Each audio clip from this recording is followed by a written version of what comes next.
CM Revanth Reddy పరమాన్నం పెడతా అని చెప్పి పంగనామాలు పెట్టాడని మాజీ మంత్రి బీఆర్ఎస్ సీనియర్ నేత హరీష్ రావు ఎద్దేవా చేశారు. తెలంగాణ భవన్లో మీడియాతో చిట్చాట్ చేసిన ఆయన కాంగ్రెస్ ప్రభుత్వంపై ఫైర్ అయ్యారు. ఎన్నికల సమయంలో రేవంత్ రెడ్డి తెలంగాణ ప్రజలకు పరమాన్నం పెడతా అని చెప్పాడని, కానీ అధికారంలోకి వచ్చాక పంగనామాలు పెట్టాడని విమర్శించారు. అలాగే కాంగ్రెస్ 6 గ్యారంటీలలో మొట్టమొదటి హామీ మహాలక్ష్మి అమలు కాలేదని, చివరి హామీ అయిన చేయూత వృద్ధులకు, వితంతువులకు 4000 పెన్షన్ కూడా అమలు కాలేదని ఆరోపించారు. మధ్యలో ఉన్న హామీలకు కొర్రీలు పెడుతున్నారని, రైతు భరోసా, రేషన్ కార్డులు, వ్యవసాయ కూలీలు, ఇందిరమ్మ ఇళ్లలో కోతలు పెడుతున్నారని చెప్పారు.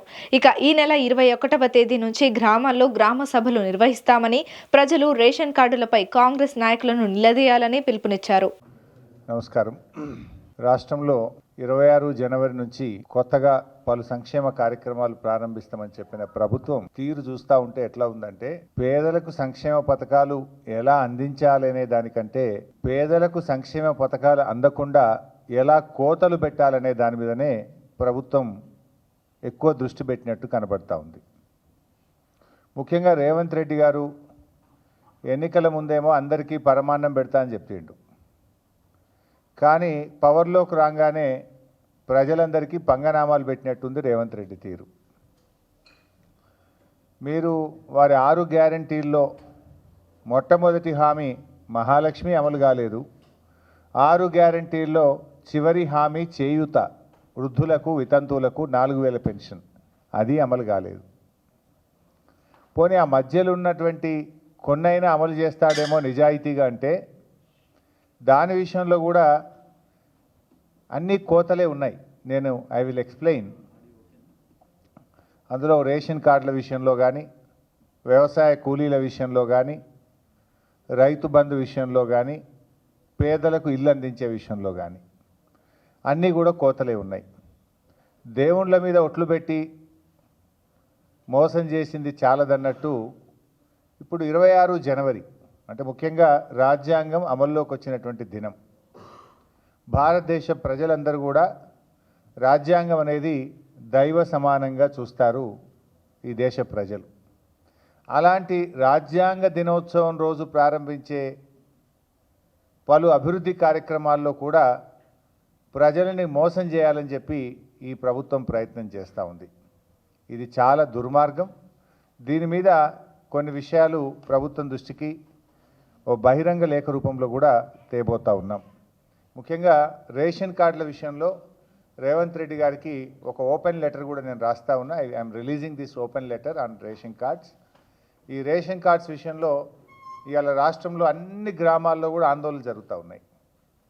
ప్రజలు తీవ్రమైనటువంటి ఆవేశాలను సర్వేకి వచ్చిన అధికారుల మీద వెలుబుచ్చుతూ ఉన్నారు. పాపం రేవంత్ రెడ్డిది, శాపం అధికారులది అయిపోయింది. ఇప్పుడు ఏమైంది, రేషన్ కార్డుల సెలక్షన్ ఎక్కడ జరగాలి? గ్రామాల్లో జరగాలి. వీళ్ళు గ్రామాల్లో అసలు ఎవరు అర్హులు అనేటువంటిది చూడకుండా మొన్న కులగణన సర్వేను బేస్ చేసుకొని, కులగణన సర్వేలో ఎవరైతే రేషన్ కార్డు లేదని చెప్పారో ఆ లిస్టును మాత్రమే వీళ్ళు ప్రింటౌట్ తీసి గ్రామాలకు పంపినారు. మరి అంతకుముందు ప్రజలు ఆన్లైన్లో మీ సేవల ద్వారా అప్లై చేసుకున్నారు. రాష్ట్ర వ్యాప్తంగా కొన్ని లక్షల మంది ప్రజలు ఆన్లైన్లో మీ సేవలో రేషన్ కార్డు కావాలని అప్లై చేసుకున్నారు. దాన్ని పరిశీలించడం లేదు. గతంలో ప్రజాపాలన దినోత్సవాలనే పేరిట ప్రజల నుంచి దరఖాస్తులు తీసుకున్నది కాంగ్రెస్ ప్రభుత్వం. అప్పుడు కూడా రేషన్ కార్డులు కావాలని దాదాపు 11 లక్షల మంది ప్రజలు ఈ రాష్ట్రంలో రేషన్ కార్డుల కోసం దరఖాస్తులు పెట్టారు. ఆ దరఖాస్తులన్నీ చెత్తబుట్టల పాలు చేసిండ్రు. కనీసం ఆన్లైన్ కూడా చేయలేదు. ప్రజాపాలనలో 11 లక్షల దరఖాస్తులు రేషన్ కార్డుల కోసం వస్తే కట్టలు కట్టి అటకెక్కించిండ్రు లేదా చెత్తబుట్టల పాలు చేసిండ్రు. ప్రజాపాలనలో పెట్టిన దరఖాస్తులను ఎందుకు పరిశీలించడం లేదు అని బీఆర్ఎస్ ప్రశ్నిస్తుంది. ఆన్లైన్లో మీ సేవలో అప్లై చేసుకున్న దరఖాస్తులను ఎందుకు ఈ ప్రభుత్వం పరిశీలించడం లేదు అని బీఆర్ఎస్ ప్రశ్నిస్తుంది. మీరు కేవలం కుటుంబ సర్వేలో రేషన్ కార్డు లేదన్న దరఖాస్తులను మాత్రమే మీరు పంపించారు. ఆ రోజు కుటుంబ సర్వే చేసేటప్పుడు రేషన్ కార్డుతో ముడిపెట్టారా? ఆ రోజు కులగణన సర్వే మీరు చేసేటప్పుడు ఇది ఆప్షనల్, బలవంతం లేదు. ఇష్టం ఉన్న వాళ్ళు మాత్రమే సర్వేలో పాల్గొనవచ్చును. మీకు నచ్చిన సమాచారం మాత్రమే ఇవ్వండి, అన్ని ప్రశ్నలకు సమాధానం ఇవ్వకపోవడం మీ ఇష్టం, మీకు నచ్చిన సమాచారం మాత్రమే ఇవ్వండి అని ఆ రోజు ప్రభుత్వం చెప్పింది. మరి ఆ రోజు కులగణన సర్వేలో కొంతమంది పాల్గొనలేదు, కొంతమంది రేషన్ కార్డు ప్రస్తావన చేయలేదు. ఇవాళ దాంట్లో మీరు లేరని చెప్పి కోతలు పెట్టడం ఎంతవరకు సమంజసం? కులగణన సర్వేకు రేషన్ కార్డుకు ముడిపెట్టడం ఎందుకు అంటున్నా నేను. ప్రజాపాలనలో ఇచ్చిన దరఖాస్తులు ఎక్కడ పోయినాయి? ఆన్లైన్లో మీ సేవలు అప్లై చేసిన దరఖాస్తులు అలాగే ఉన్నాయి కదా. ఉదాహరణకు నా దగ్గర నా నియోజకవర్గం నంగనూరు మండలం గట్లమల్యాల గ్రామంలో ప్రజాపాలనలో 110 మంది దరఖాస్తులు పెట్టారు. ఇవాళ ఆ ఊరికి 40 మంది మాత్రమే లిస్టు అధికారులకు వచ్చింది. అధికారులను అడిగితే మాకేం తెలియదు సార్, ఇది ప్రజాపాలన దరఖాస్తులు కావు, ఇవి ఆన్లైన్ దరఖాస్తులు కావు, హైదరాబాద్కి వెళ్ళి మాకు ఈ పేర్లు ఇచ్చిన 40, వీళ్ళు అర్హులా కాదపై కింద చెక్ చేయమన్నారు అంటున్నారు. మరి ఆ 110 మంది ఏం కావాలి అంటే ఈ రకంగా ఇలా రాష్ట్రం అంతా కూడా ప్రజలు తీవ్రమైనటువంటి ఆందోళనలో ఉన్నారు. ఇదే కాంగ్రెస్ పార్టీ ఏం చేసింది? రేషన్ కార్డుల విషయంలో మా ప్రభుత్వం మీద చాలా బురద జల్లే ప్రయత్నం చేశారు. నిజంగా చెప్పాలంటే బీఆర్ఎస్ ప్రభుత్వం వచ్చిన తర్వాత 10 ఏళ్ల కాలంలో మేము 6,47,479 రేషన్ కార్డులు ఇచ్చాం. 6,47,479 రేషన్ కార్డులు ఇచ్చాం. ఈ కార్డుల ద్వారా 20,69,033 మంది వ్యక్తులకు అదనంగా రేషన్ ఇచ్చింది బీఆర్ఎస్ ప్రభుత్వం. కానీ కాంగ్రెస్ వాళ్ళు ఏం చేసిండ్రు? బీఆర్ఎస్ వాళ్ళు కార్డులే ఇయ్యలేదని బదనాం చేసిండ్రు. కానీ మేము ఇచ్చిన కార్డులు 6,47,479 కార్డులు ఇచ్చినాం. నిజంగా ఎంత బాగా ఇచ్చిండ్రు కేసీఆర్ గారు ఆ రోజంటే, కేసీఆర్ గారు మానవత దృక్పథంతో ఆలోచించారు. మేము అధికారంలోకి వచ్చినాడు రేషన్ కార్డు పొందాలంటే గ్రామీణ ప్రాంతంలో 60,000 రూపాయల ఇన్కమ్ లిమిట్ ఉండే, పట్టణ ప్రాంతంలో ఇన్కమ్ లిమిటు 1,50,000 ఉండే.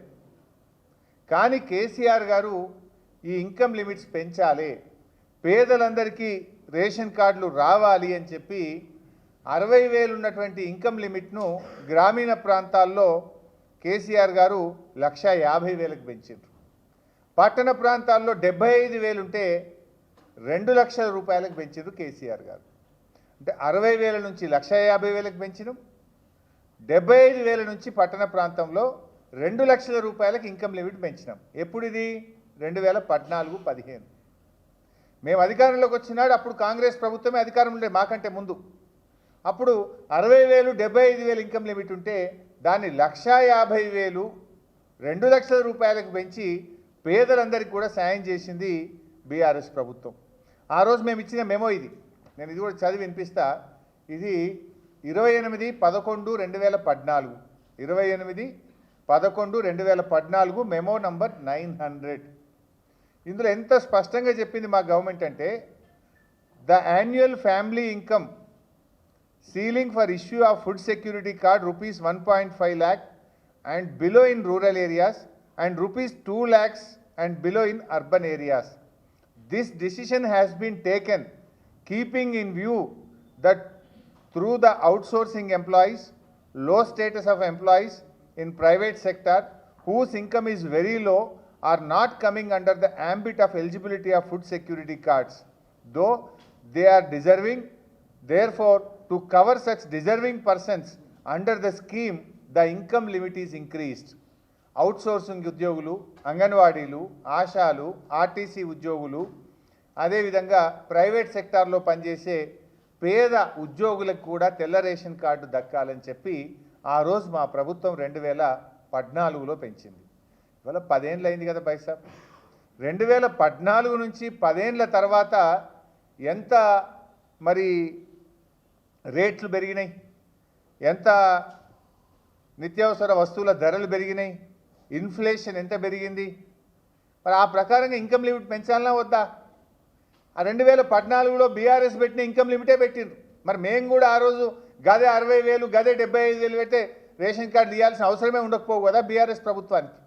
మాదేమో మానవతా దృక్పథం, మేమేమో ఎంత ఎక్కువ మందికి కార్డులు ఇవ్వాలని మేము ఆలోచిస్తే, మీరేమో ఎంత ఎక్కువ మందికి కోత పెట్టాలని మీరు ఆలోచిస్తున్నారు.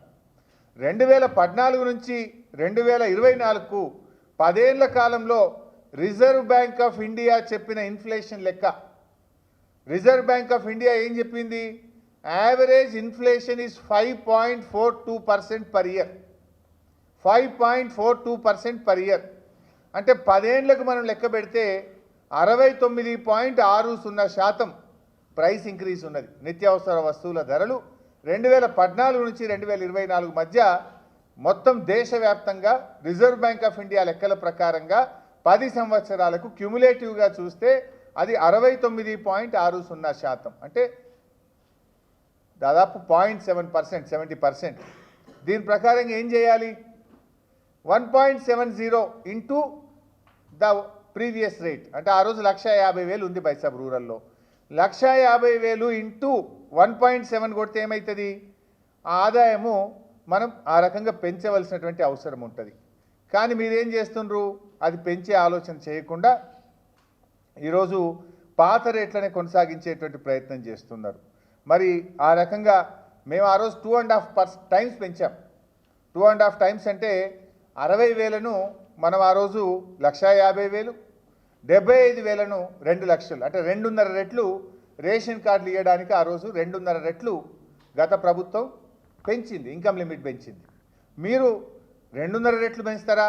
At least 0.7% inflation Reserve Bank of India చెప్పిన ప్రకారంగా ఇన్ఫ్లేషన్ ప్రకారంగా మీరు ఆ 1.7 మీరు చేయాల్సినటువంటి అవసరం ఎంతైనా ఈరోజు ఉంది. ఆ రకంగా చేస్తే ఏమవుతుందంటే ఇవాళ బీఆర్ఎస్ డిమాండ్ చేసేది గ్రామీణ ప్రాంతంలో 1,50,000 ఉన్నటువంటి దాన్ని మీరు 2,55,000కు పెంచాలని బీఆర్ఎస్ డిమాండ్ చేస్తుంది.